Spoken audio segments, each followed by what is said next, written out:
Pod našim nebom, v nebesni barvi so mesta, v katerih ni mogoče več naleteti na korake in sledi, v katerih se nad glavami ljudi premikajo milijoni paralelnih linij, v katerih je na križiščih slišati glasove izpod kamenja, ki je nekoč imelo duše stavb in pike eksplozij na koncu prostih povedi.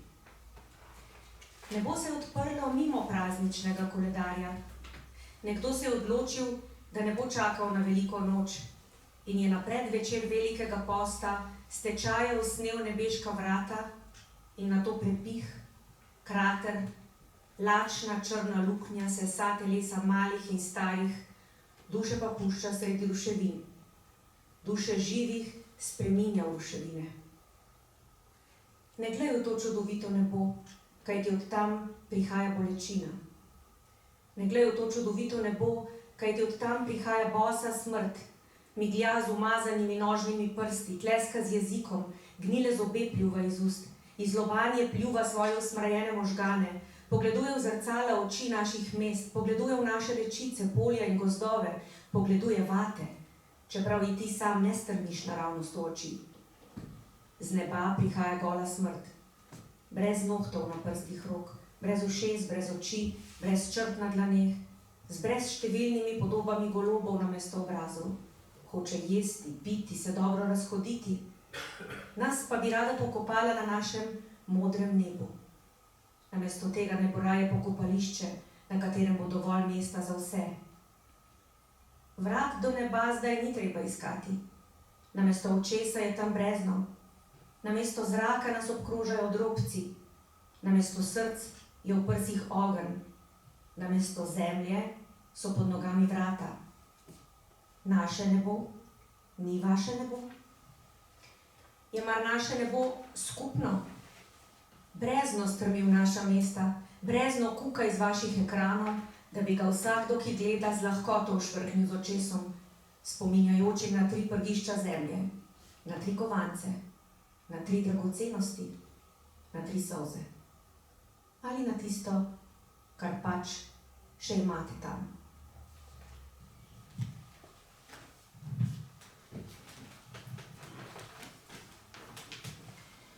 Spoštovane, spoštovani, zbrali smo se tukaj zato, da se spomnimo tistega grozovitega februarja pred 3 leti, ko nismo mogli verjeti in smo si govorili, saj ni res. Danes, po 3 letih, seveda z veliko večjo grozo zremo, kako ta vojna traja, traja in traja. Kako terja žrtve, kako terja številne bolečine, rane in kako ubija človečnost v človeku. Zbrali smo se tukaj zato, ker ne verjamemo tako kot večina, da postane vojna, agresija drugega naroda nekaj samoumevnega, normalnega in mi živimo svoje življenje.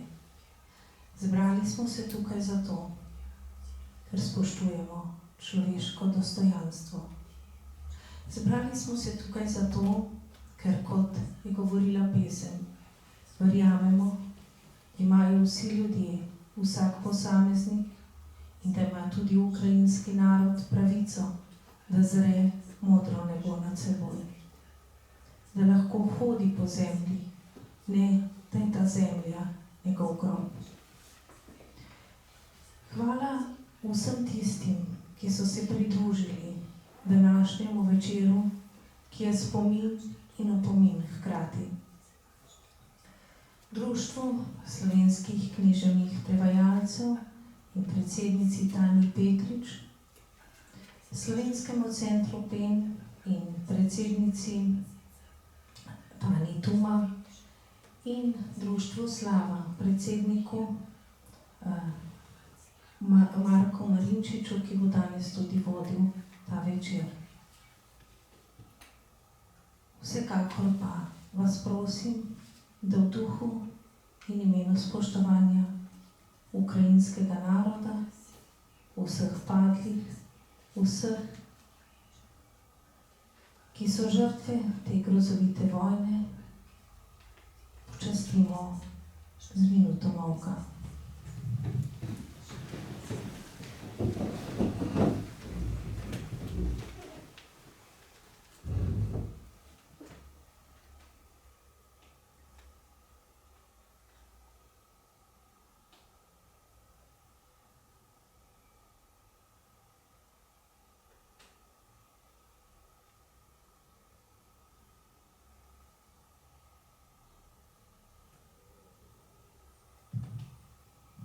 Slava jim.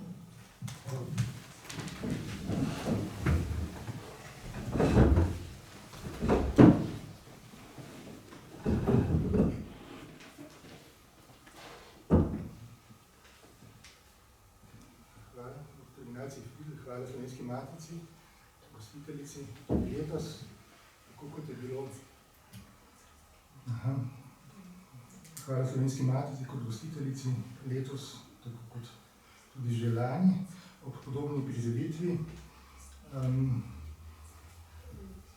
Ko smo ravno tako imeli pogovor s pričevalcem, z ukrajinskim pisateljem, ko smo ravno tako brali prevode iz ukrajinske literature, tudi iz zadnjega obdobja. Letos smo ta dogodek razširili na 2 popoldneva. Naj za začetek povem, kaj je bila ta pesem, ki smo jo slišali uvodoma. To je bila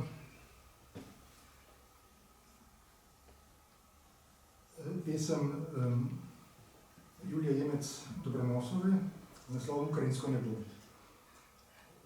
Ukrajinske nebo. Prevod Andreje Kalc, ki je nastal, ki je bil objavljen v reviji Literatura leta 2022. Mogoče je kdo uganil, da tukaj ni šlo za golo alegorijo. Pesem govori o dogodku 28. februarja 2022, ko je ukrajinska država prosila Zvezo NATO, naj zapre nebo. Zaradi tega, to se ni zgodilo. Pesem iz zelo osebne perspektive govori o točno teh dogodkih. Govori o čitajoče, naše nebo, ne vaše nebo. Vprašanje. In drugo, z neba prihodi smrt gola. Gola smrt prihaja z neba. Še nekaj pesmi bomo prebrali v nadaljevanju. Zdaj pa moram seveda predstaviti našo današnjo gostjo. To je Marija Ivanicka, profesorica germanistike in prevajalstva na Univerzi v Kijevu, trenutno gostujoča profesorica na Univerzi v Tübingenu. Študirala je v Črnucih,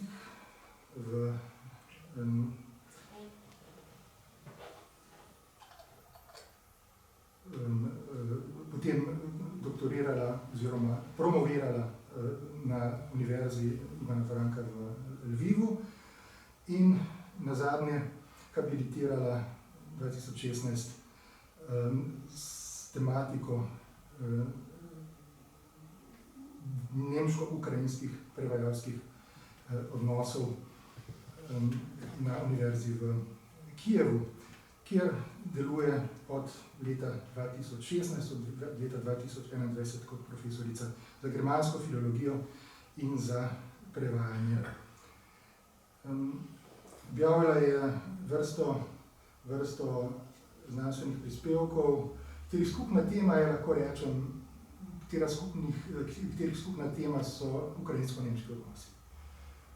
To so pravzaprav glavna in seveda izredno pomembna tema, ker če katera zahodnoevropska država, dežela, potem ima seveda Nemčija zgodovinsko zelo tesne neposredne stike z Ukrajino in z Ukrajinci.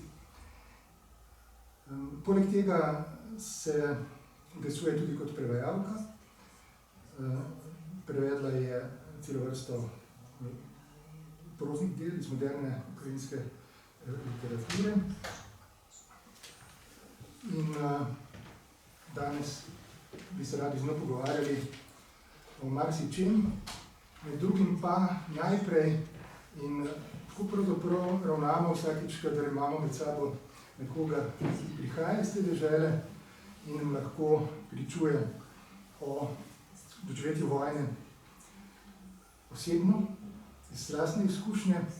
Zato bi ti, Marija, kar prepustil besedo na začetku s preprostim vprašanjem, kako si doživela to vojno.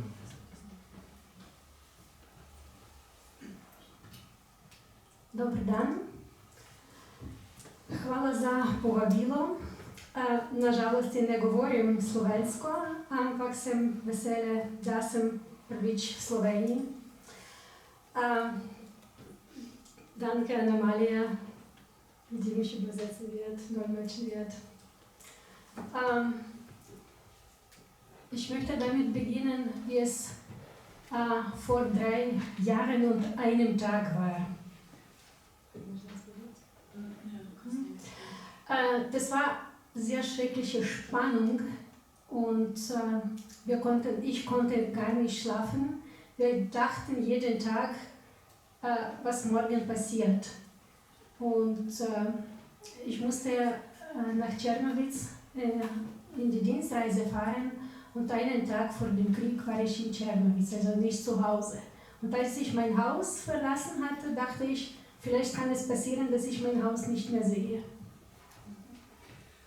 Naj za začetek povem, kako je bilo točno pred 3 leti in enim dni. Se zdaj sliši? Ja. Zdaj? Ja. Ja. Na začetku naj povem, kako je bilo pred 3 leti in enim dnevom točno. In sicer to so bili že dnevi napetosti, več noči nismo spali, vsak dan smo se spraševali, kaj se bo zgodilo naslednjega dne. En dan pred izbuhom vojne sem morala iti službeno v Črnice in ko sem šla od doma, sem se že zavedala, da mogoče svojega doma ne bom nikoli več videla. Und am Vorabend vor dem Krieg habe ich in Messenger eine Nachricht von einer Kollegin aus Aserbaidschan bekommen, die ich persönlich nie gekannt habe. Ich habe ihr nur ein bisschen geholfen, Kontakte in der Ukraine zu finden. Und sie hat mir gesagt in Messenger, komm mit deiner Familie nach Aserbaidschan und wir werden euch helfen. Und da habe ich geweint, ein Volk oder Leute, die uns nicht kennen, bieten Hilfe an und die anderen möchten uns töten. Na predvečer izbuha vojne sem po Messengerju dobila sporočilo kolegice iz Azerbajdžana, ki je nikdar nisem srečala osebno, sem mi pa pomagala navezati stike v Ukrajini. In ona mi je napisala sporočilo, pridi k nam s celo družino, vam bomo pomagali. To me je spravilo v jok, kajti ljudje, ki me ne poznajo, so mi pripravljeni pomagati, drugi ljudje, ki me poznajo, pa nas hočejo ubiti. Und ja, die ersten Tage des Krieges waren wirklich schrecklich. Überall hat es explodiert. Und wir hofften immer noch, dass in ein paar Tagen alles geregelt und geklärt wird und das normales Leben wieder zurückkommt. Prvi dnevi vojne so bili seveda strašljivi, vse povsod so bile eksplozije, ampak še vedno smo upali, da se bo v nekaj dneh situacija uredila in da se bo vrnilo normalno življenje. Was habe ich persönlich an den ersten Tagen gemacht? Wie gesagt, ich war nicht zu Hause in der Dienstreise in der Westukraine und da bin ich erste Tage geblieben und wir wussten, dass an der Front schon sehr viele Leute verletzt sind und sehr viele Leute keine Medikamente und keine Hilfe brauchen, um Blut zu stillen. Und wir haben, wo es möglich ist, Servietten gekauft und bei bekannten Arzt diese verpackt und in die Front geschickt. Kaj sem sama počela v prvih dneh vojne? Kot rečeno, nisem bila doma, ampak sem bila na zahodu Ukrajine iz službenih razlogov in tam sem seveda tudi nekaj časa ostala. Smo pa že tako v prvih dneh s fronte slišali, da je že veliko ranjencev, ki nimajo niti osnovne medicinske oskrbe, niti recimo za prevezo ran, da bi ustavili kri. Zato smo kupili serviete iz blaga in jih pri nekem zdravniku potem tudi embalirali in poslali na fronto. Und so geht es weiter, also der nicht an der Front war, wir haben versucht, so etwas für die Front zu machen, Geld zu sammeln, später Schuhe für Soldaten zu kaufen oder Nachsichtgeräte.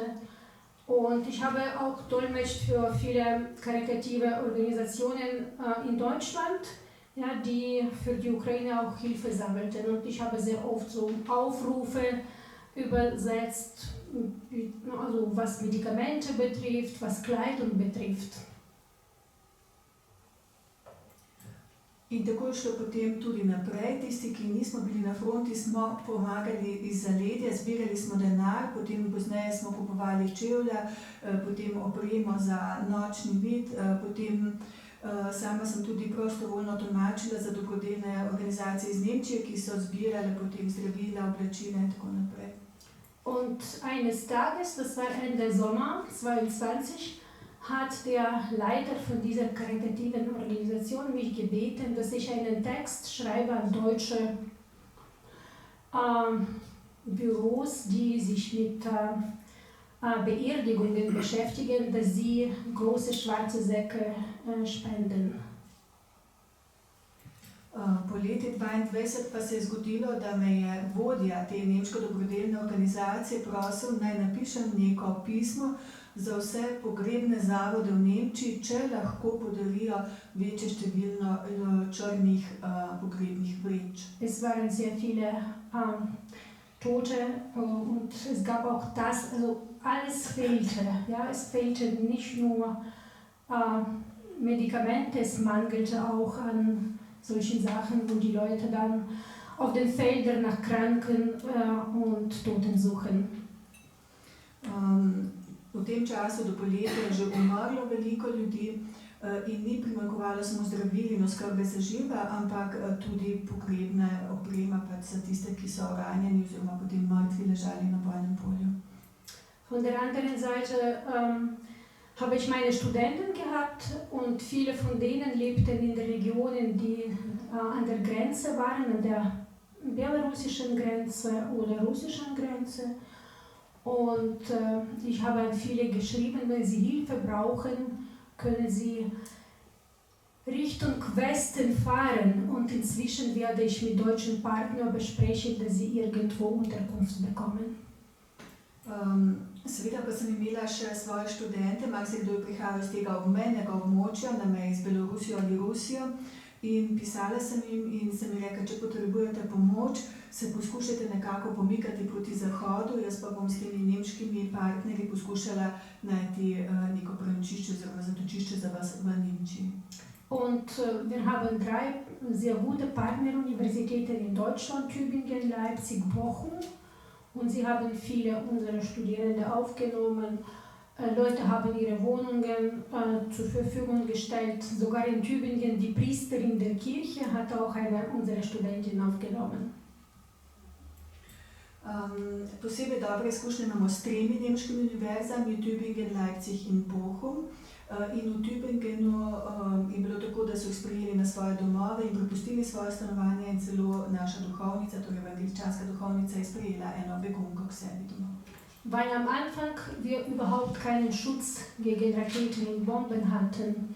Und sehr viele Leute, auch Kinder, sind in ihren Häusern ums Leben gekommen. Eine Studentin hat beide Beine verloren. Und dann im Krankenhaus hat sie online die Prüfung online gemacht. Ja, also solche, ich kenne viele Geschichten, aber ich möchte nicht mit solchen Geschichten weitergehen. Na začetku tudi nismo imeli ustrezne obrambne zaščite, tako da nismo bili nikakor zaščiteni pred raketami in bombami, ki so ljudi zadele v njihovih hišah.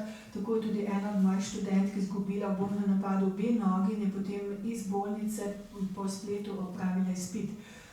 Takšnih grozljivih zgodb poznam na tisoče, ampak ne bi sedaj nadaljevala z njimi. Vielleicht sage ich nur, was hat sich geändert. Ja, die Ukraine hat jetzt mehr oder weniger Luftabwehr und mehrere Drohnen werden abgeschossen, aber nicht alle. Und diese Mittel für Abwehr, sie sind auch limitiert. Kaj se je medtem zgodilo? Ukrajina je prijela zaščito, torej za zračno obrambo, tudi uspelo nam je sestreliti kar nekaj dronov, seveda ne vseh, sredstva pa so seveda omejena tudi za obrambo.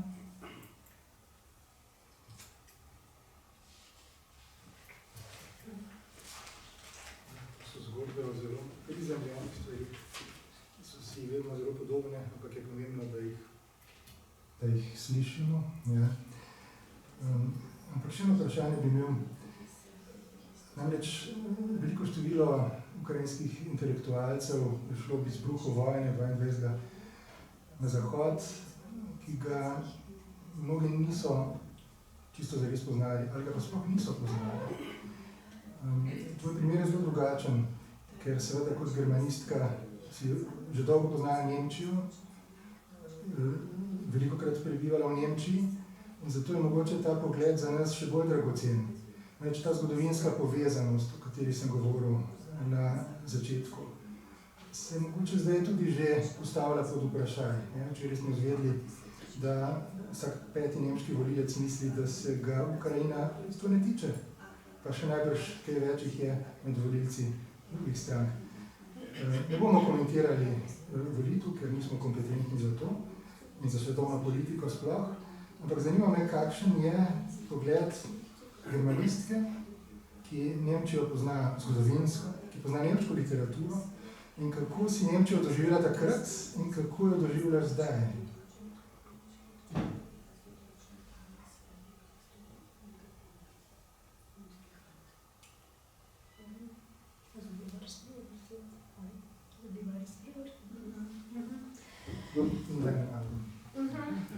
Ja, danke für die Frage.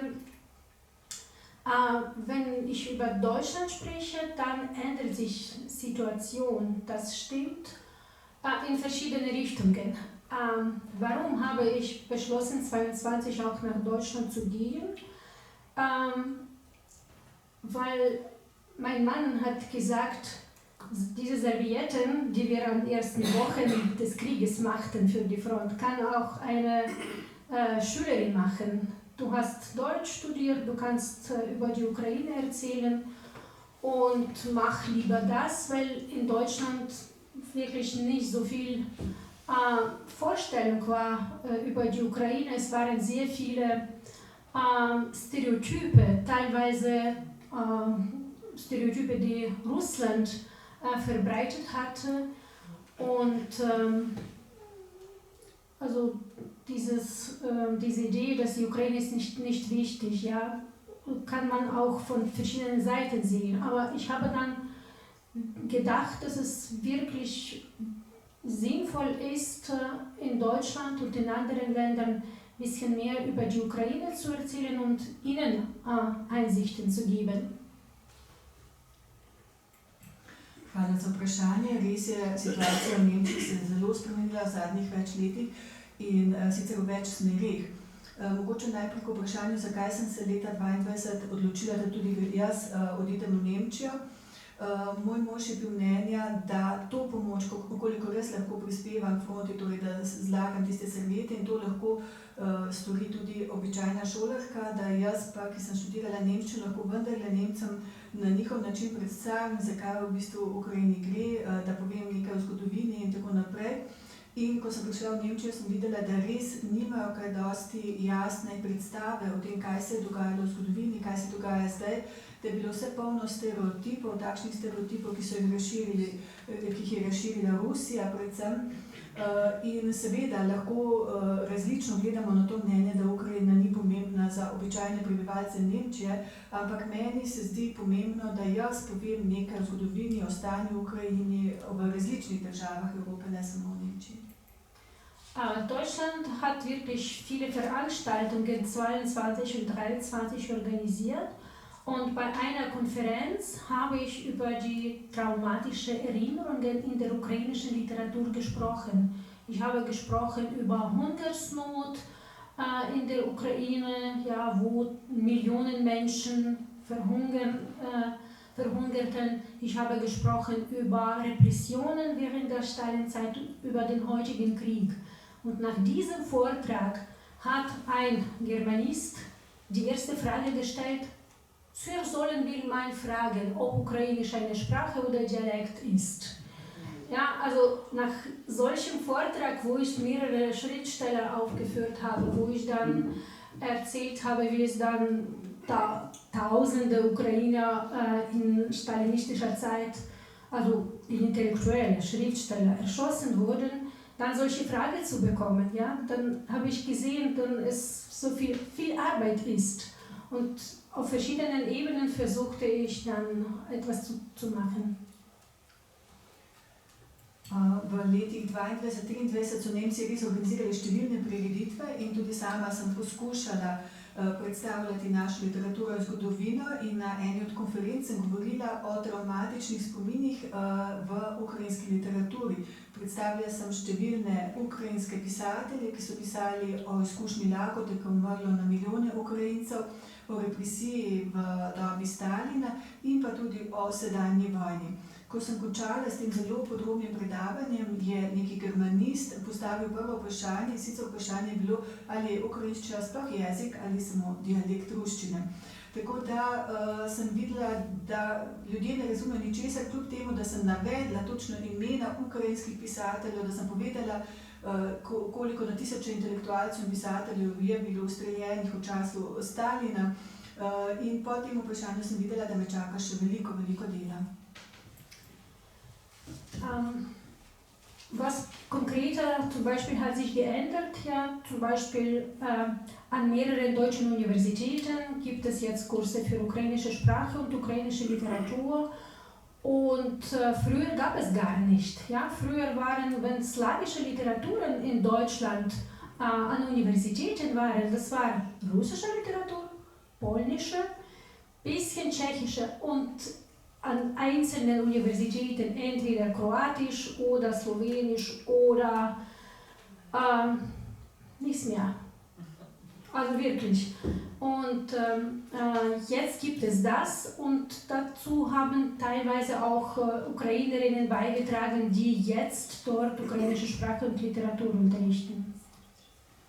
Kaj se je še spremenilo v Nemčiji? Spremenilo se je to, da imajo sedaj nekatere univerze v Nemčiji na voljo tudi tečaje ali študije ukrajinskega jezika in literature. Tega prej ni bilo, če je že katera od univerz imela tako imenovani oddelek za slovanske jezike, je bila to potem ruščina, poljščina, nekaj malega češčine in samo na posameznih univerzah tudi slovenščina ali hrvaščina. In k temu so pripomogle tudi številne Ukrajinke, ki sedaj učijo na teh univerzah. Aber das ist wichtig nicht nur für Universität. Universitäten machen auch öffentliche Veranstaltungen. Und da kommt schon breites Publikum aus verschiedenen Schichten, aus verschiedenen Parteien.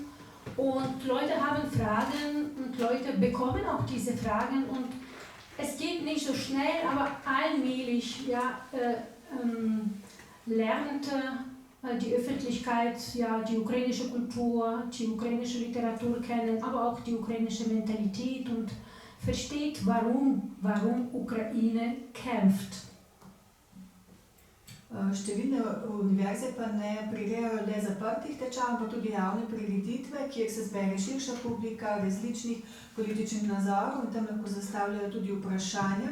In tako počasi sem videla, da so začeli razumevati, da je ukrajinščina poseben jezik, začeli so razumevati našo kulturo, literaturo, nekoliko tudi mentaliteto, tako da sedaj saj nekateri ljudje lažje razumejo, zakaj se v bistvu Ukrajinci borimo. Aber ich wollte noch Folgendes sagen. Ja, es gibt Parteien, nicht nur Alternative für Deutschland, sondern auch Linke, die zu diesen Veranstaltungen kommen und immer wieder darüber sprechen, dass Ukraine nationalistisch sei, dass Russland das Recht hat zu kämpfen, weil das russische Interessen sind. Wir diskutieren mit diesen Leuten, aber ehrlich gesagt, es ist sehr schwer. Na tem prireditev pa seveda prihajajo tudi člani stranke AfD, torej Alternativa za Nemčijo, pa tudi stranke Die Linke, Levica, in nekako provocirajo s tem, da očitajo Ukrajini, da smo nacionalistični, da ima Rusija vso pravico, da se bori za svoje interese in tako naprej. Mi poskušamo mirno razpravljati s temi ljudmi, je pa seveda težko. Aber nichtsdestotrotz, nicht, dass es so schwer ist, es gibt konkrete Veränderungen in Deutschland. Ja? Am Anfang des Krieges hat Deutschland versprochen, dass sie uns für 5000 Helme gibt und das war's. Jetzt gibt Deutschland der Ukraine schwere Waffen, unterstützt auch finanziell, politisch, kulturell. Und das ist nicht nur Deutschland, ja, auch andere europäische Länder. Nun habe ich über Deutschland gesprochen, weil ich in Deutschland bin. Ja, das einzige Problem, diese Hilfen kommen immer viel später als nötig. Und wenn sie schneller gekommen wäre, vielleicht wäre die Situation so weit nicht gegangen.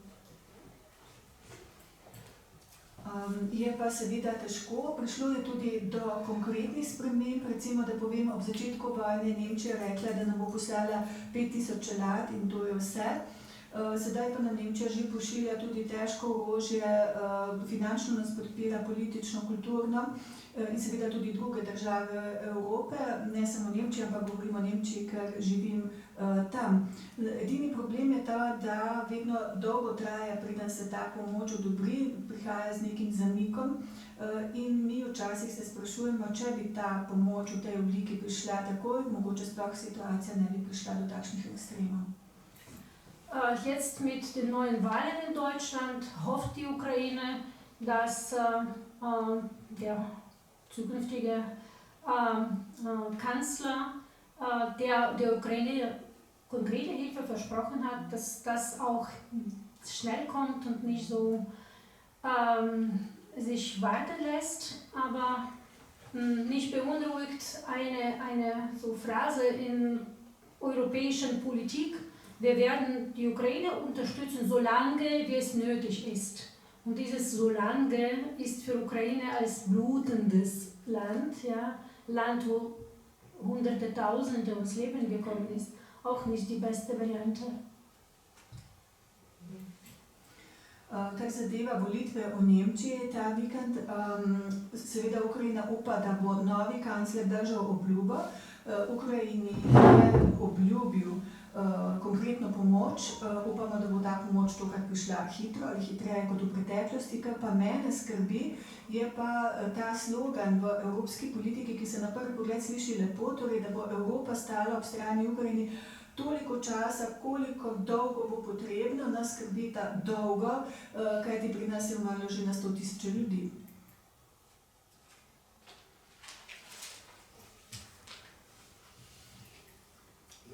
To dolgo velikokrat pravzaprav slišimo in v resnici učinkuje kot izčrpavanje. In seveda jaz kljub vsemu mislim, da se Evropa, vsaj njen večji del, še vedno počuti tesno povezano z Ukrajino kot delom Evrope in da je vendarle Evropa tudi objektivno nemočna. Kljub temu pa se mi zdi čisto na mestu ta očitek neke globoke hipokrizije, kar se tiče evropskega odnosa do Ukrajine. Kaj bo nazadnje povzročila tako dolgotrajna vojna? Kaj bo povzročila to izčrpavanje? Bilo vendar mogoče predvideti. In zdaj bi mogoče, ker je tak trenutek, pa ker smo že nekaj govorili, spet prepustil besedo Nataši Koncelovi in Cuti, ampak najprej še nekaj povem, en disclaimer bo. Namreč tukaj bomo brali na nek način same politične ali pa domoljubne pesmi. Goethe je, to je znano, nekoč rekel, politični lit, ein garstig Lied, politična pesem je Garjeva pesem. Ampak Goethe lahko zgovorimo ta trenutek, jaz mislim, da bi razumel, o čem govorimo, da je Garjeva resničnost in da je zato danes pravi trenutek za zelo Garjevo pesem na račun Evrope, ki jo bo zdaj prebrala Nataša Konc-Lorenzuti. To je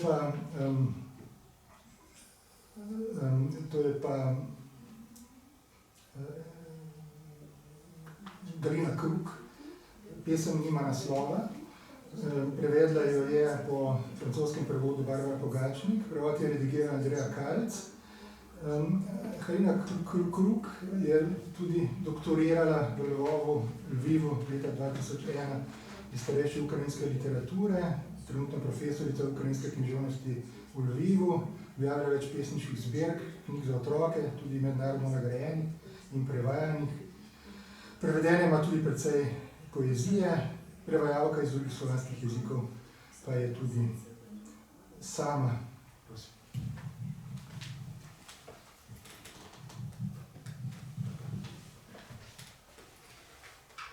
Ne krivim tebe, le se lotej plepim na naša velika evropska okna. V naših svetlih evropskih mestih navzkriž in po obodu. Zračni alarm ne dopušča prostora vsem drugim vrstam alarmov. Ne pozabite izključiti plina in luči, opominja radio z glasom mojega dobrega prijatelja. In razumem, da se ne šali. Ta alarm je že v tvojem zraku, Evropa. Ne pozabi na plin in luči. Sprejmi nas kot slabo novico. Pogoltni nas kot neprijetno zdravilo. Sprejmi nas kot prezgodnji porod, kar se bo rodilo po tvoje. Kako to ni sladko, kako to ni grenko.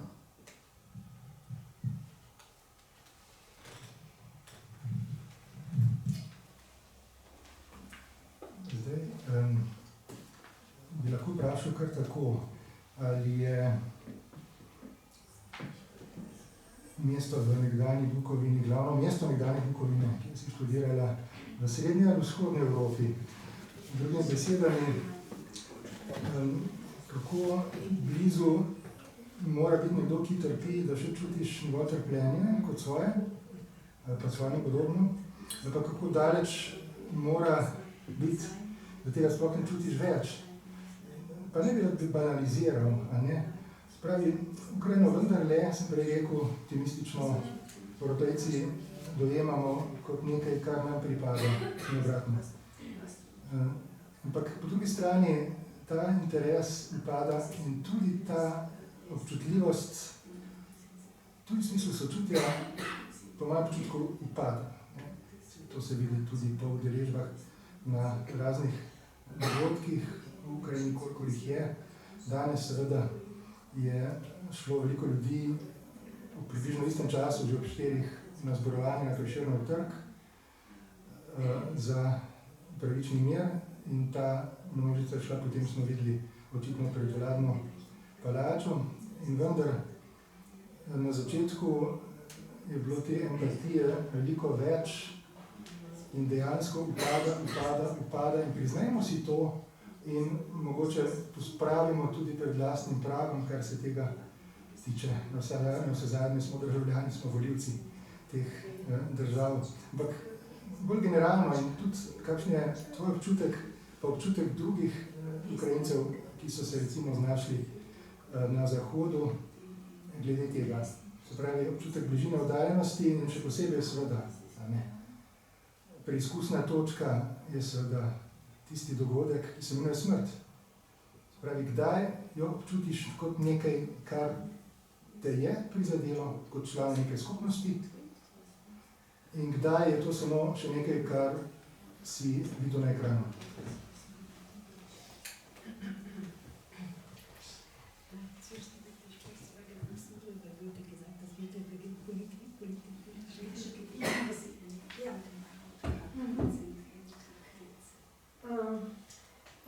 Ich wollte zuerst kurz reagieren auf Goethe und Politik.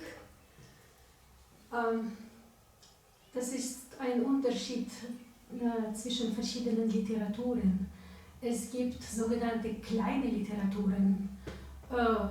Jetzt in Westeuropa gibt es viele wissenschaftliche Forschungen zu sogenannten kleinen Literaturen. Dazu gehören ukrainische, slowenische, tschechische, also Literaturen, die dann halt eine gewisse Zeit die Völker hatten keine eigene Staatlichkeit. Mogoče bi se samo najprej še navezala na to, kar je rekel Goethe. In sicer mislim, da moramo na to gledati nekoliko drugače. Obstajajo različne literature in obstajajo tudi tako imenovane majhne literature. Temu se posvečajo številni znanstveniki v Zahodnji Evropi. In recimo tudi ukrajinska, slovenska, češka literatura, to so majhne literature z tega vidika, da v določenem obdobju svoje zgodovine niso imele lastne državnosti. Und bei diesen Literaturen haben gerade die Schriftsteller, die Poeten, die Dichter absolut wichtige Rolle gespielt für nationale Bildung, für nationales Bewusstsein. Und dank Poeten leben jetzt auch diese Völker und diese Literaturen. Und ich kann Ihnen Beispiele sowohl aus der ukrainischen Literatur, auch aus slowenischen Literatur anführen. Habe ich gelesen, ja, zum Beispiel Levski oder Wojtnik oder über wen haben wir jetzt gerade gesprochen? Rescheren, ja, also alle haben dazu beigetragen, dass das Volk als Volk lebt. Und für Goethe oder für große Literaturen, ja, französische oder englische, niemand hat ihre Sprachen verboten. Niemand hat in den Schulen verboten, dass diese Sprachen unterrichtet werden. Und bei uns war es so. Und deswegen waren Gedichte in unseren Literaturen sehr politisch. Literatur war sehr politisch.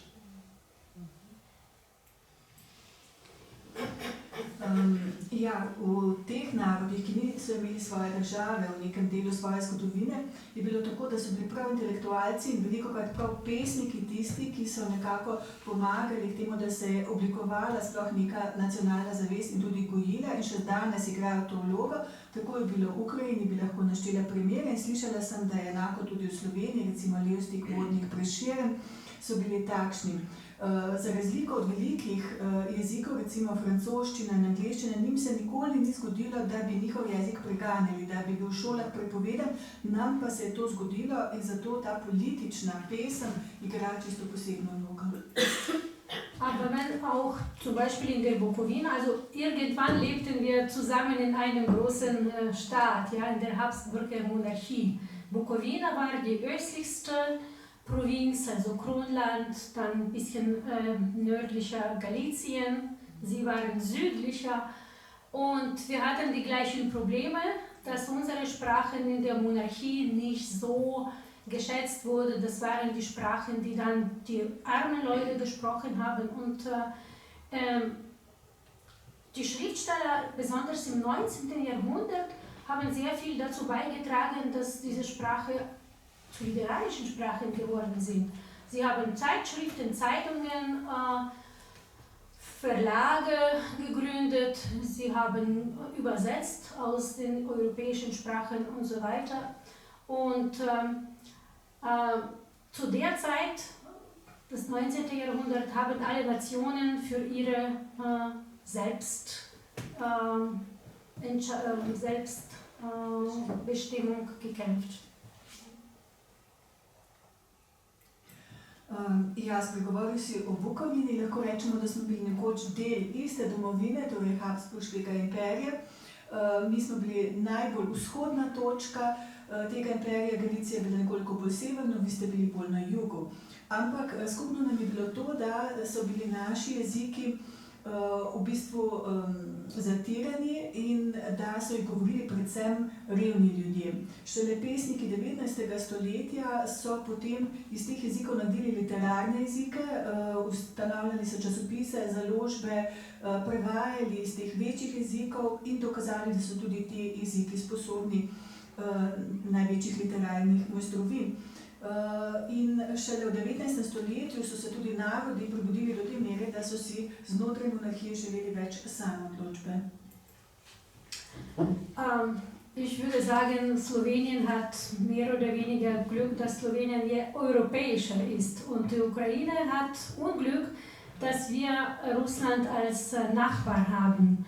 Und diese Nachbarschaft war unsere Tragödie und Fluch, weil zuerst hat die Ukraine sehr beigetragen, also Kiew hat beigetragen, dass von Europa Wissenschaft und Aufklärung nach Russland kam, aber mit Wachstum des moskowitischen Fürstentums haben die Herrscher in Moskau viel Macht übernommen und dann Territorien, die nach Osten lagen, immer haben wollen. Slovenija ima to srečo, da je bolj evropska od Ukrajine, mi pa smo imeli to nesrečo, da so naši sosedi Rusi oziroma Rusija. In to je bila naša tragedija, naše prekletstvo skozi celotno zgodovino. V preteklosti je bilo še tako, da smo bili nekakšen most in da smo iz Zahoda prinašali znanost, potem tudi razsvetljenstvo in tako naprej in to predajali naprej Rusiji. Ko pa se je ta kneževina v Moskvi tako krepila, so si zaželeli tudi več moči in več ozemlja. Und das, was Sie schon erkämpft haben, Freiheit, Europäizität, ja, und Unabhängigkeit, dafür kämpfen wir immer noch. Ja, wir kämpfen immer noch für unsere Freiheit, für unsere Unabhängigkeit und dafür, dass wir nach Europa dürfen.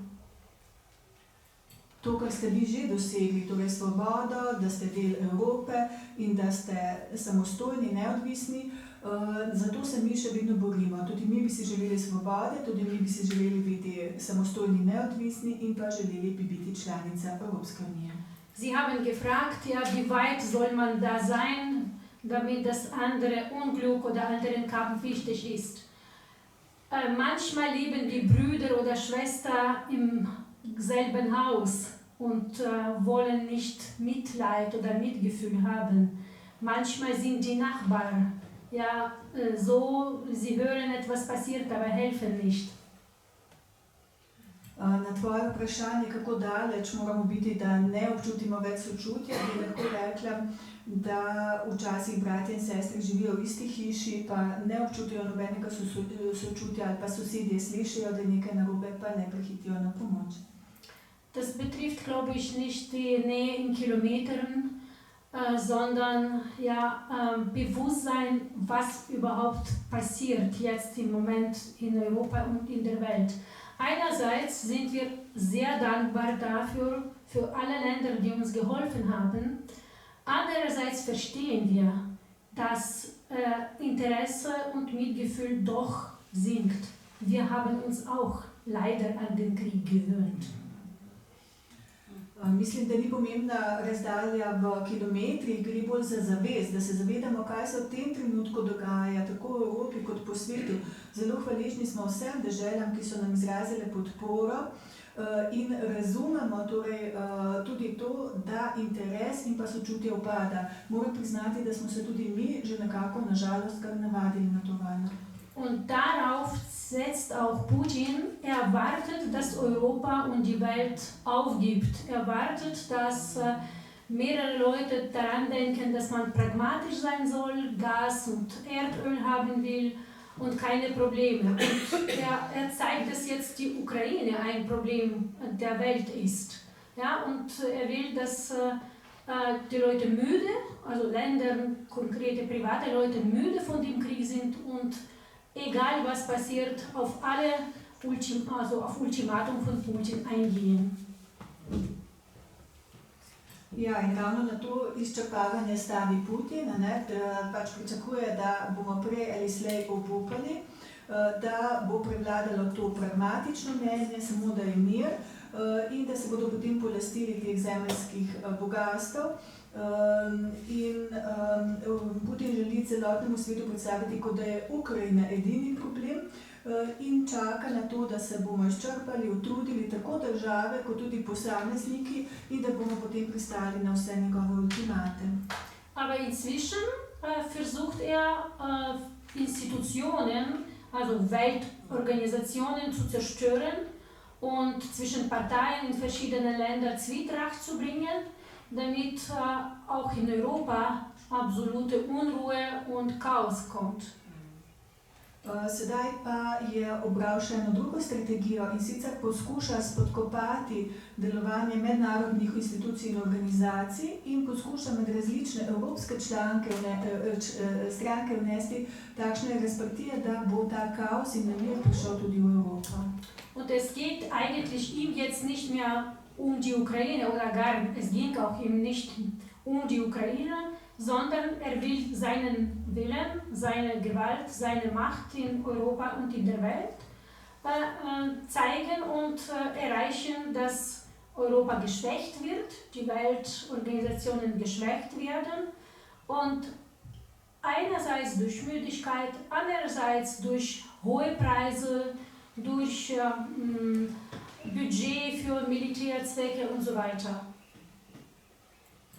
Lahko bi celo šli tako daleč, če bi rekli, da mu za Ukrajino ni mar in da mu nikoli v bistvu ni šlo samo za Ukrajino in tista ozemlja, ampak da želi uveljaviti svojo voljo, svojo oblast v celotni Evropi, po celotnem svetu. Želi si, da bi bila Evropska unija šibka in zato jo želi izčrpavati tudi z višjimi cenami in pa recimo s proračunskimi izdatki za orožje in želi spodkopati tudi moč teh mednarodnih organizacij.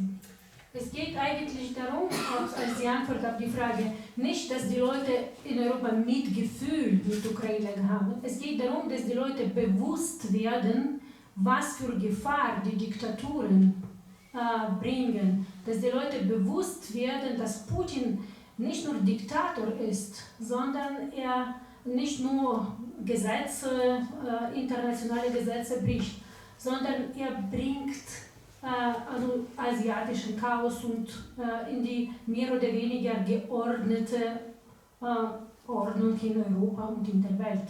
Und das muss man verstehen. Also ich würde sagen, Akzente muss man anders stellen. Nicht Mitgefühl und Hilfe nur, sondern Bewusstmachung für Gefahr für Europa. Und das war auch in diesem Gedicht gesagt. Torej ne gre v prvi vrsti toliko za samo sočutje, ampak mi bi si želeli, da bi se ljudje zavedali, kaj zares se dogaja in kako nevarne so lahko diktature, kako nevaren je Putin, ki ni samo diktator, ki krši mednarodne sporazume, ampak vnaša nek, lahko bi rekli, azijatski kaos in nemir v evropski red. In to je tisto, kar je še pomembnejše in še nevarnejše, ne gre tukaj samo za sočutje in pomoč. Und zum Schluss, wenn ich darf, will ich noch Sie kennen bestimmt dieses Zitat aus Zeit von Holocaust. Es geht darum, dass Juden abgeschleppt wurden. Und es gibt ein Zitat von Martin Niemöller, das ungefähr so klingt. Als Nazis Kommunisten heulten, habe ich geschwiegen, ich war kein Kommunist. Als Nazis Sozialdemokraten heulten, habe ich geschwiegen. Ich bin kein Sozialdemokrat. Als die Gewerkschaften heulten, habe ich geschwiegen. Ich war kein Gewerkschafter. Als sie kamen, um mich zu holen, gab es keinen mehr, der mich unterstützte oder protestieren konnte. Mogoče bi za konec navedla samo citat, ki ga verjetno poznate iz časa holokausta. Citat pripisujejo Martinu Niemöllerju. In sicer je rekel, ko so prišli po komuniste, sem bil tiho, ker nisem komunist. Ko so prišli po socialdemokrate, sem bil tiho, ker nisem socialdemokrat. Ko so prišli po sindikaliste, sem bil tiho, ker nisem sindikalist. Ko so prišli po mene, ni bilo več nikogar, ki bi lahko spregovoril. Sem prav hvaležen za ta realističen odgovor, ker se mogoče, ali se je pa zdelo malo sentimentalno, predsentimentalno to zastavil z bližino in daljavo, pa niti ni bilo tako mišljeno, ampak seveda ne. Evropa se mora očitno zamisliti glede same sebe in čisto konkretno glede svoje, ne samo ekonomske, ampak tudi vojaške varnosti. Ne vem, koliko se je sposobna o tem zamisliti. Jaz mislim, da so se celo paradoksalno večje države bolj sposobne kot manjše, ne, kot recimo naša, ki se zanaša vedno na tujo oporo. Pa ne vem, če boš šlo tako zlahka. No, zdaj pa, če smem, bi se navezal na eno stvar, ki je bila prej navržena. Skratka, ja, veliko bolje smo se seznanili z Ukrajino, z ukrajinsko kulturo, nekaj vemo tudi o jeziku, prej nismo. Nažalost je do tega seznanjenja prišlo v zelo žalostnih okoliščinah, ampak mogoče tukaj ne gre samo za nevednost, recimo zgodovinsko nevednost o veliki deželi, kot je Ukrajina. Gre tudi za učinek sistematične ruske propagande, cenzure in tako dalje, pa ne šele v zadnjem času, ampak pravzaprav to vsega zelo daleč nazaj, ne 18. stoletje v sistematični obliki. Svoje zatiranje na vseh ravneh, tudi na ravni jezika, najbrž tudi mi, smo bili samo nevedni, ampak smo malo pristajali na to prijetno idejo o prijaznem medvedjem velikem bratu, ki bdi nad manjšo sestro, ki je v Ukrajini. Tukaj ko sem se pripravil na ta pogovor, sem v enem tvojem članku prebral, nažalost je kar zabavno, en primer take intervencije v tekst, ki pa ni, zdaj gre za literaturo, v nemškem prevodu, za ukrajinsko literaturo v prevodu, ki je nastal v nekdanji DDR.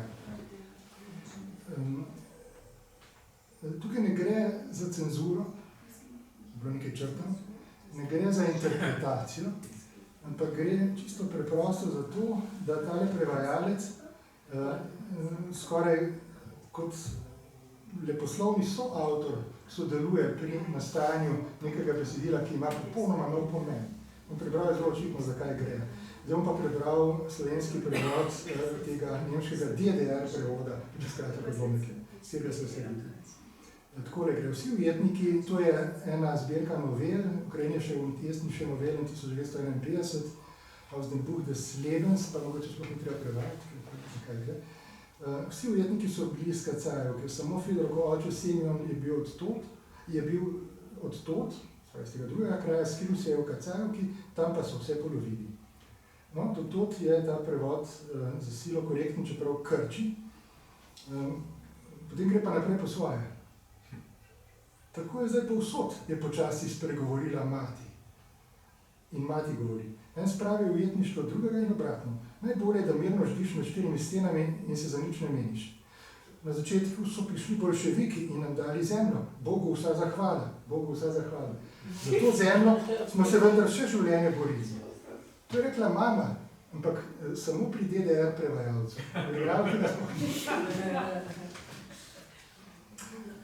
Svej primer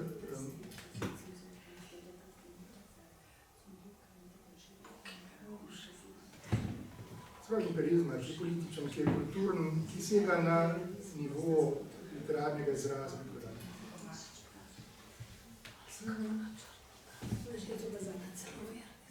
Das wurde schon gesagt eigentlich.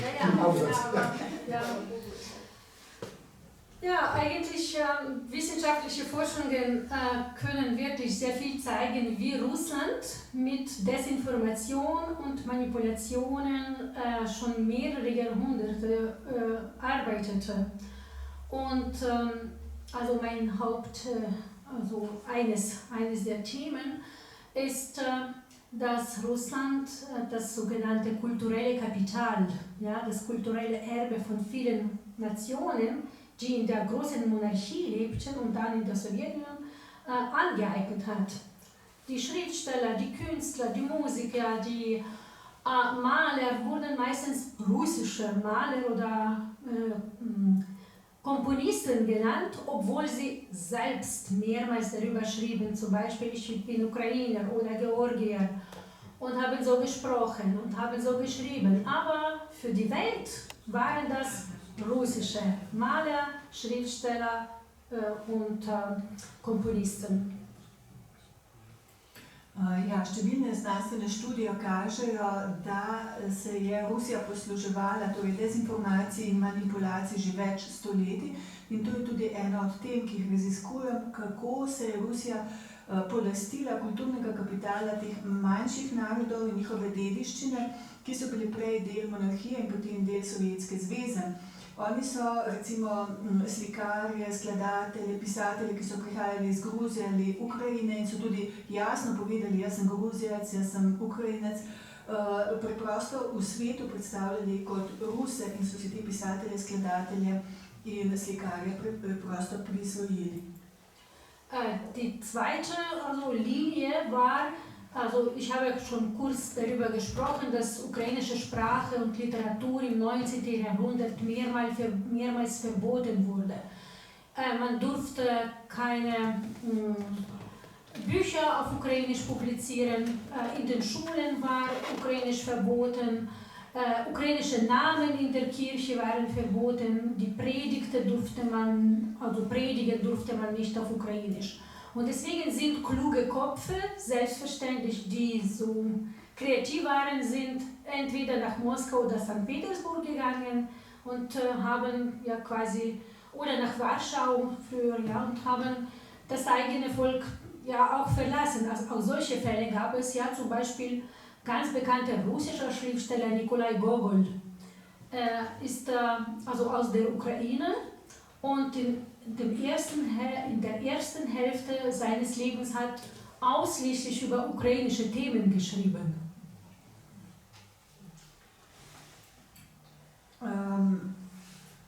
Ja, kot sem že prej omenila, je bil ukrajinski jezik in literatura v 19. stoletju večkrat prepovedana. Prepovedane so bile knjige v ukrajinščini, potem v šoli se tega jezika ni poučevalo, potem tudi imena, recimo pri krstih v cerkvi so bila prepovedana, pridige niso smele potekati v ukrajinskem jeziku.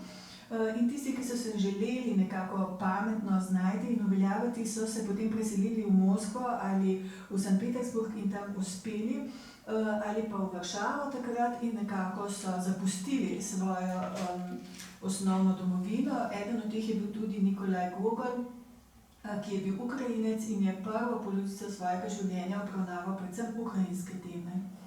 Aber in der Ukraine hatte er keine Chance, ja, auf Ukrainisch zu schreiben und populär zu werden. Und also er ist wirklich der russische Schriftsteller, aber es gibt schon die Forschungen, nicht nur über ihn, aber über andere, ja, dass diese Leute psychisch ja auch es sehr schwer hatten, weil sie zwischen ihrer Herkunft ja, und ihrer, also quasi Zielsprache und Zielkultur zerrissen waren.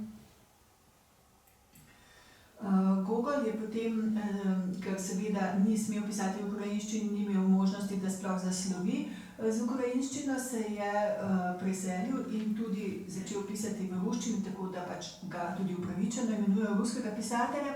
Ampak zanj in tudi za druge že obstajajo znanstvene raziskave, da so bili psihološko nekako vseeno razpeti med tem svojim poreklom in pa med ciljno kulturo, med ciljnim jezikom.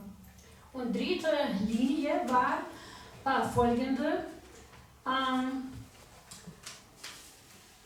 Alle Übersetzungen nach außen waren mit verschiedenen sogenannten Metatexten und Paratexten verbunden. Das heißt, man schrieb Deutungen, Erklärungen, Vorworte und Nachworte. Und dann man deutete ja, zum Beispiel ukrainische Schriftsteller als Internationalisten oder Vorgänger von Lenin und Stalin, obwohl zum Beispiel Taras Schewtschenko, der ukrainische nationale Dichter, hat immer gegen russische Monarchie gekämpft, deswegen war er verbannt.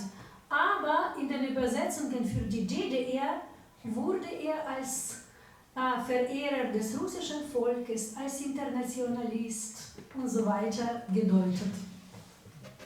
Kadar pa že so pisali v ukrajinščini, so potem ob prevodih vedno dodajali še neke paratekste, metatekste, predgovore in spremne besede, v katerih so potem relativirali to ukrajinsko poreklo in se rekli, v bistvu pa gre za internacionaliste, v bistvu pa gre za nekoga, ki je predhodnik Lenina, ki obožuje Rusijo, recimo Taras Ševčenko, naš nacionalni pesnik.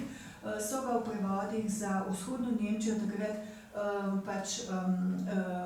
predstavili kot nekoga, ki občuduje vse, kar je rusko, čeprav se je sam vedno boril proti ruski monarhiji. Und es gab in Deutschland auch viele ukrainische Immigranten nach dem Ersten Weltkrieg. Sie haben auch in der BRD ukrainische Autoren übersetzt.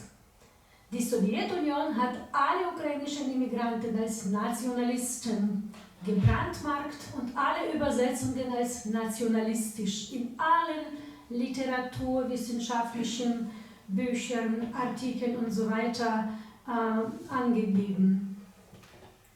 Nekateri Ukrajinci pa so se po prvi svetovni vojni preselili tudi v zahodno Nemčijo in so jih tudi tam prevajali. In kadar se je to zgodilo, so potem v Rusiji v vseh znanstvenih člankah, antologijah in tako naprej govorili, da so ti ukrajinski pisatelji, ki so se preselili na zahod, nacionalisti, da so tudi njihovi prevodi nacionalistični.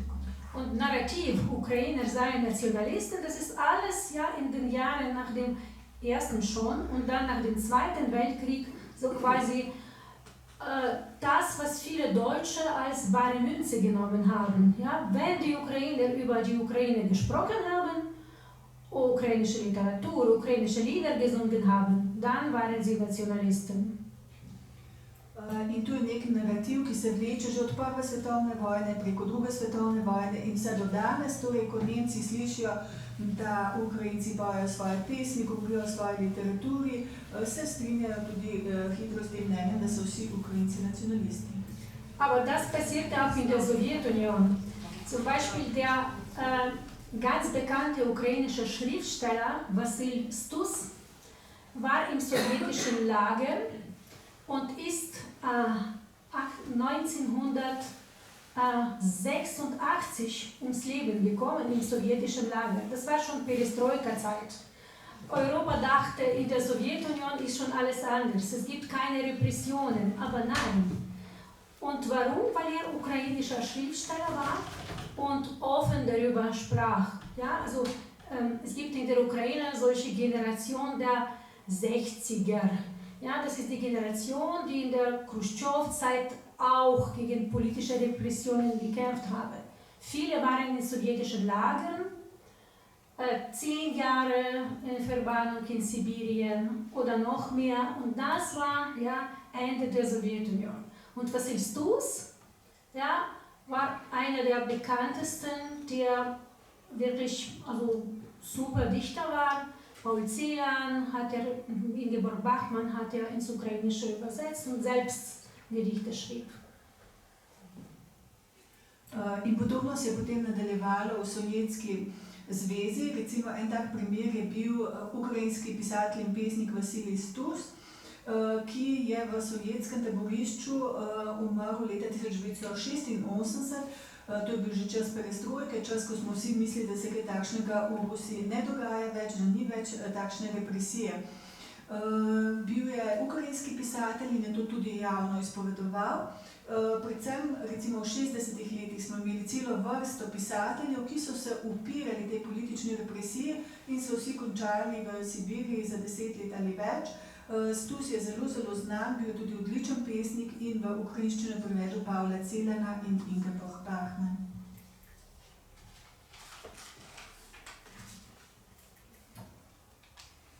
Ja, začeli smo z Bukovino in zdaj jaz mislim, da po tem, kar smo slišali, se mora zdeti tista avstrijska država še kar dobra mačeha za nazaj, ker ni primerjave.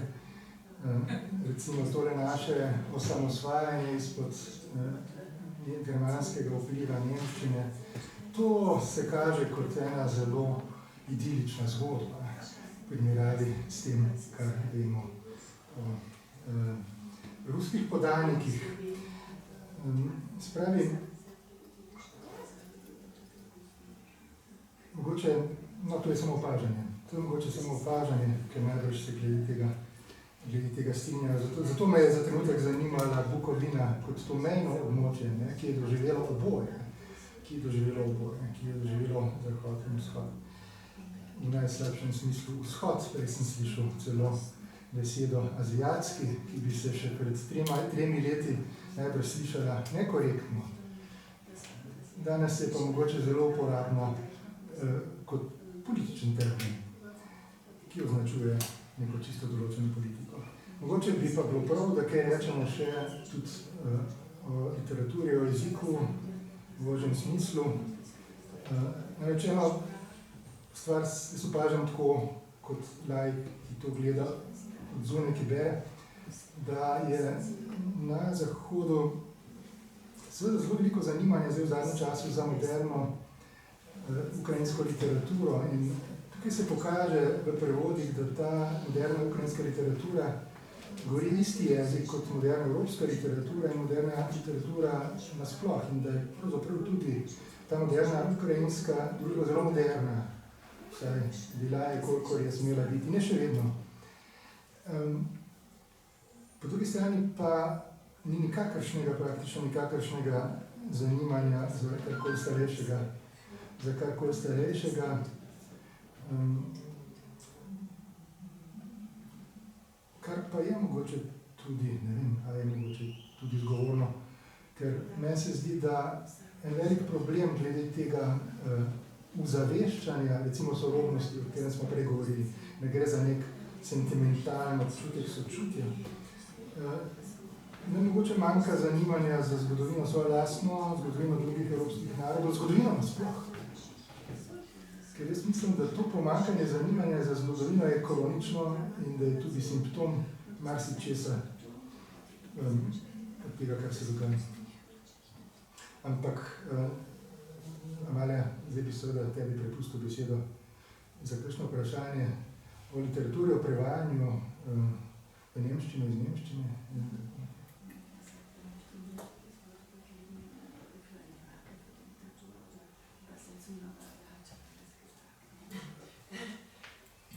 Jaz mislim, da si ti že vse vprašal, torej vse, kar smo se pogovarjali, ne, torej, da nas zanima mogoče nekaj pomembnih imen ukrajinske literature in kako je s prevodi v zadnjem času. Vsi smo opazili, da jih je več in ti si že v bistvu povedal, da gre predvsem za prevode sodobne literature, tako da se bo ona kar navezala na to, kar si ti že izpostavila, ne.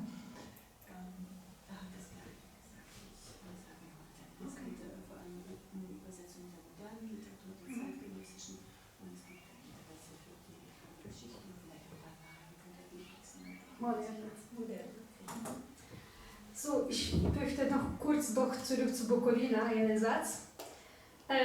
Ja, wir können vergleichen. Ja, im Vergleich zu der russischen Monarchie war Galizien und Bukowina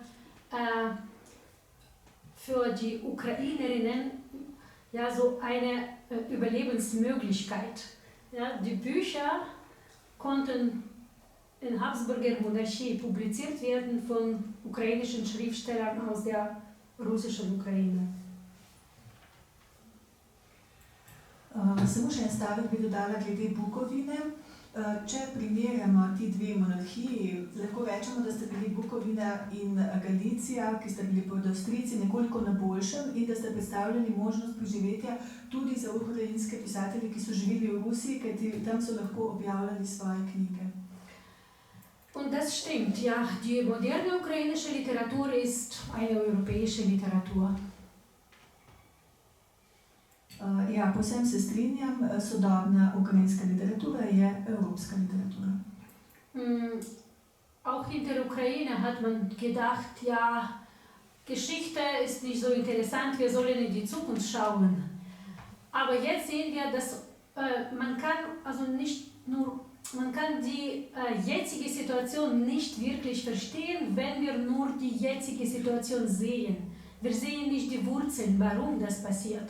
Und auch in diesem Krieg hat man öfters gesagt, NATO ist schuldig, weil NATO sich erweitert hat. Aber wenn man schaut, wie russische Monarchie mit der Ukraine, ja, wie die Ukraine behandelt wurde, ja, was wollte eben die Monarchie, die Sowjetunion und jetzt Putin? Er will zurück die Monarchie haben. Ja, das heißt, ohne Wurzeln zu verstehen, kann man nicht die Gegenwart begreifen und dagegen etwas tun oder dafür etwas tun. Ja, res je, tudi mi v Ukrajini smo menili, da se moramo ozirati samo v prihodnost in da zgodovina v bistvu ni zanimiva in da ni pomembna, ampak sedaj vidimo v sedanji situaciji, da sedanji situaciji preprosto ni mogoče razumeti, če gledamo samo sedanjo situacijo, ampak moramo poznati korenine, moramo poznati preteklost. In marsikdo pravi, do te vojne je prišlo samo zaradi tega, ker se je NATO želel širiti na vzhod. Če pa si pogledamo zgodovinske korenine tega problema, vidimo, da ta vojna v bistvu izhaja iz ravnanja ruske monarhije z Ukrajinci, iz Sovjetske zveze, iz tega, kar počne Putin, in Putin si v bistvu želi nazaj monarhijo. In samo, če se zavedamo vsega tega, bomo lahko storili nekaj proti temu oziroma za nekaj. Und wenn wir über die moderne Literatur der Ukraine jetzt sprechen, so zeigt doch ein bisschen Verbindungen zwischen Geschichte und Gegenwart, zum Beispiel Oksana Zabushko. Diese Autorin schreibt sehr kompliziert, sie ist sehr klug, philosophisch, aber es lohnt sich, ihre Texte zu lesen, um diese Komplexität zu verstehen, um nicht zu vereinfachen. Vendar pa se sedaj v sodobni ukrajinski literaturi že pojavljajo tudi avtorice in avtori, ki se zavedajo, kako pomemben je ta stik zgodovine in sedanjosti. Ena takšnih avtoric je Oksana Zabushko. Njena dela so zelo kompleksna, filozofska, ampak zelo pomembno je, zelo pametna je, razgledana in vredno se potruditi, da preberemo njene knjige, da razumemo kompleksnost celotne situacije in da ne poenostavljamo. Es gibt jetzt sehr viele Dichter und wissen Sie, der Krieg gibt nicht die Möglichkeit, schnell Romane zu schreiben. Ja, man reagiert auf die Situation mit kleinen literarischen Formen. Das sind entweder Gedichte oder Essays. Trenutno imamo veliko pesnikov, kajti vojna ni čas, ko bi na hitro napisali obširne romane, ampak prvi odziv so vedno kratke literarne forme, recimo pesmi ali eseji. Deswegen könnte ich mehrere Namen von ukrainischen DichterInnen der Moderne nennen. Wir haben zum Beispiel das letzte Gedicht von Halina Kruk gelesen. Sie war auch auf der Shortlist der Prestigen Literaturprämie in Kanada im vorigen Jahr. Lahko bi naštela nekaj imen, recimo Halina Kruk, katere pesem smo prej prebrali, je bila tudi na shortlist pomembne nagrade v Kanadi. Ich würde auch den Namen von Serhij Zhadan nennen. Er ist ein sehr feiner Lyriker und seine Gedichte singt er teilweise. Er hat auch Musikgruppe und die poetische Sprache bei ihm, ja, die verbindet inneres Gefühl, aber auch Realität des Krieges. Er ist nicht nur Lyriker, sondern auch Romanautor, hat mehrere Romane geschrieben. Ehrlich gesagt, ich liebe seine Lyrik. Potem zelo pomembno je Serhij Zhadan, ki je odličen pesnik, ki pa tudi poje, ima svojo skupino, s katero nastopa in prepleta nekako svoje osebne občutja s čisto realnimi prizori groze in vojne. Napisal tudi več romanov, ampak osebno mora priznati, da so mi njegove pesmi ljubše. Aber sein Roman Internat hat mehrere Prämien, auch mehrere Auszeichnungen bekommen, auch in Deutschland. Dieser Roman ist über den Krieg, der 2014 schon begonnen hat für Donbass-Region, und der beschreibt diesen Krieg, aber noch sehr, sagen wir so, ohne die Seiten zu benennen. Das sind einfache Leute, die im Krieg verkehren, die durch die Frontlinie gehen und was sie sehen, aber wie sie sich verwandeln, wie sie aus dem Zustand, ich will nichts wissen, ja, ich bin kein Soldat, ich will nicht wissen, in den anderen Zustand kommen und verstehen, man muss sich interessieren. Wenn du dich nicht interessierst, was passiert in der Welt, dann ist das für dich sehr schlecht. Mogoče bi omenila samo njegov roman Internat. Ta roman je prijel številne nagrade tudi v Nemčiji in sicer v njem opisuje vojno, ki se je začela že leta 2014, to je vojna za Donbas. Sicer ne imenuje nobene od političnih strani ali geografskih strani, gre za pripoved o običajnih ljudeh, ki nekako prehajajo to fronto, ki na začetku pravijo, da ne želijo imeti nobenega stika, da jih politika ne zanima, da samo daleč spremljajo dogajanje, potem pa nekako preidejo preko tega in enostavno morajo zavzeti neko stališče in ta knjiga zelo dobro kaže, da prej ali slej se moraš zanimati za politiko, ker bo doletela tudi tebe. Und vielleicht zum Schluss, also es gibt viele Namen, aber ich möchte doch einen Namen noch nennen. Junge ukrainische Schriftstellerin Viktoria Amelina. Amelina war nicht nur Schriftstellerin, sondern auch sie sammelte mit Journalisten Zeugnisse für russische Verbrechen im Osten der Ukraine. Und sie war auch eine, die das Tagebuch von einem anderen ukrainischen Schriftsteller gefunden hat, der von Russen ermordet wurde.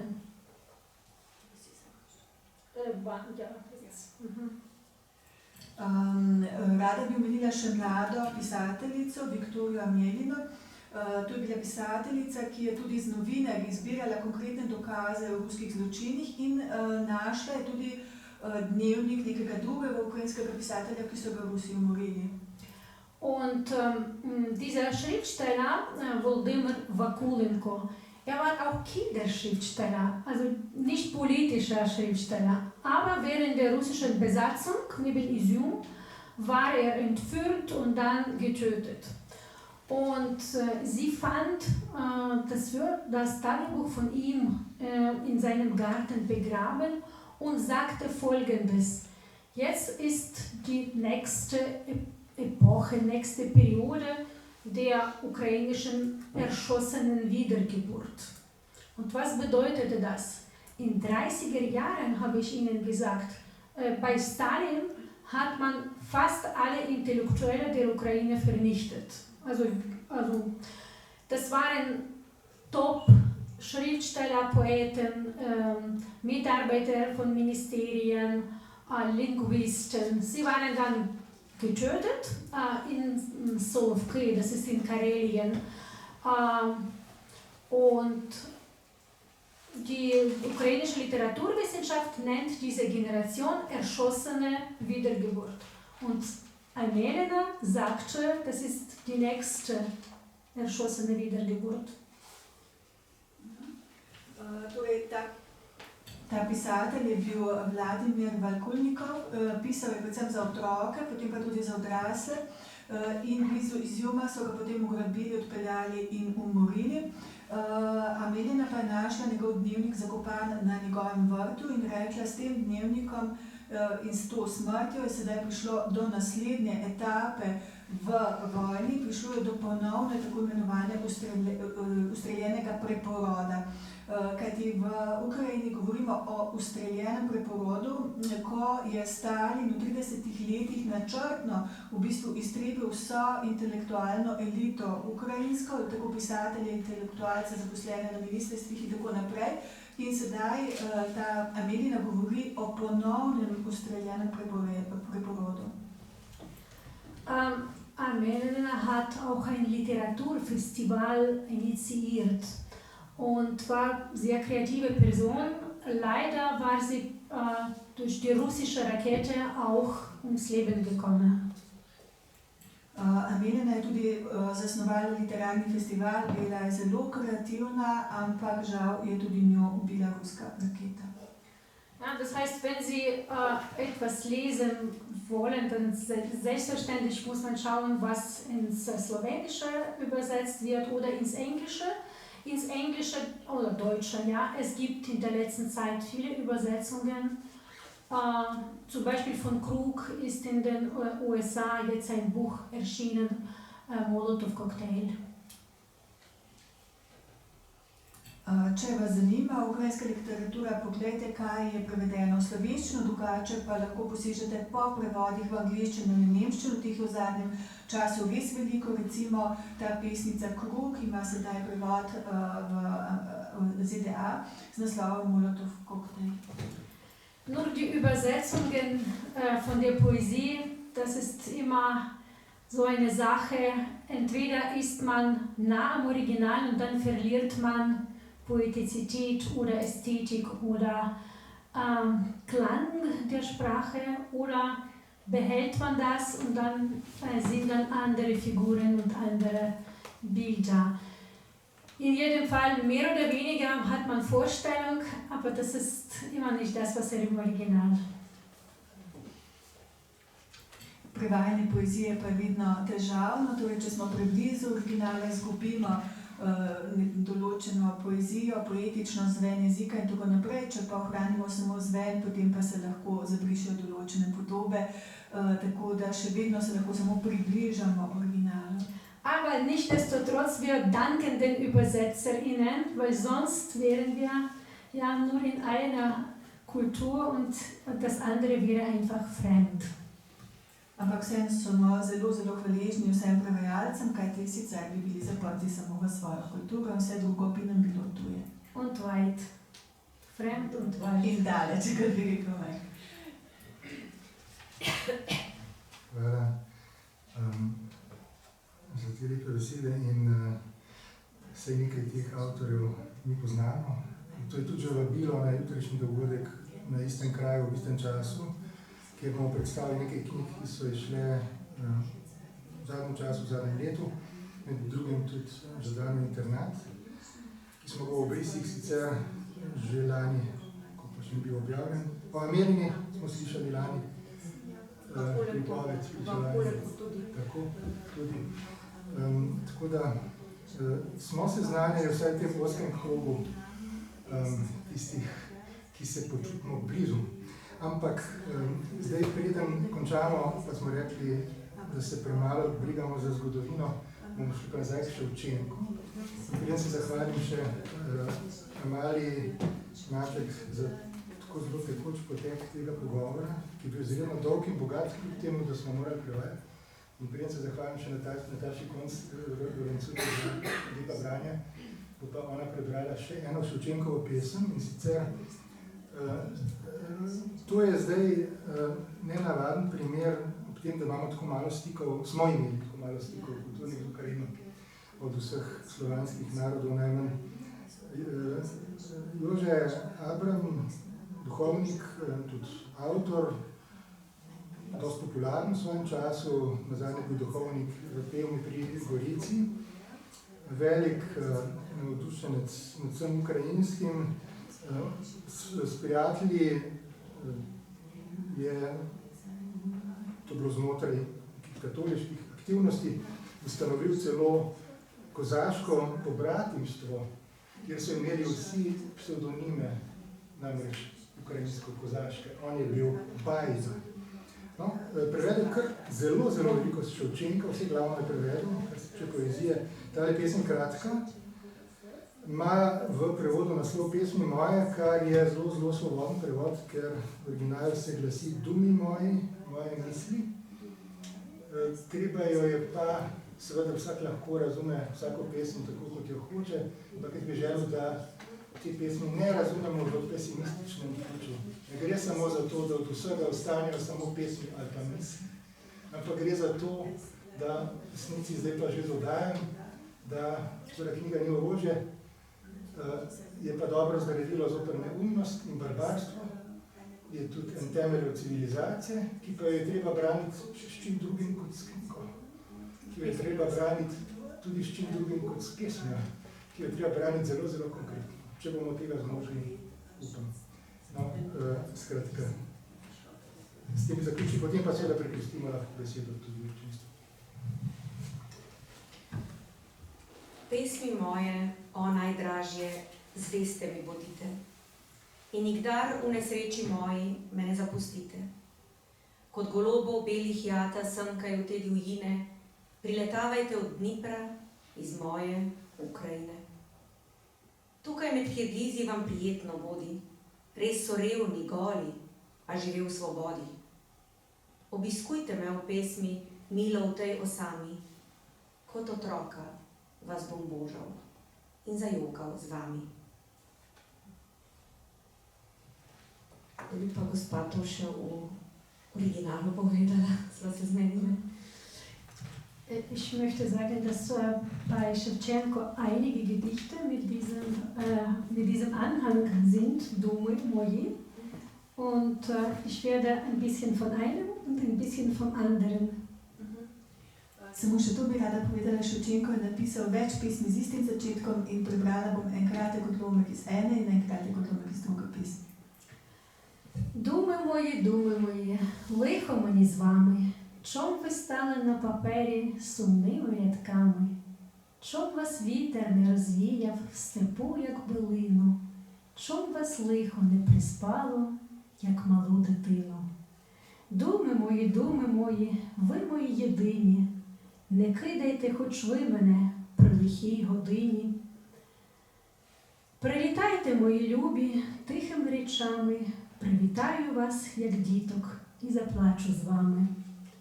Думи мої, квіти мої, діти, виростав вас, доглядав вас, де ж мені вас діти?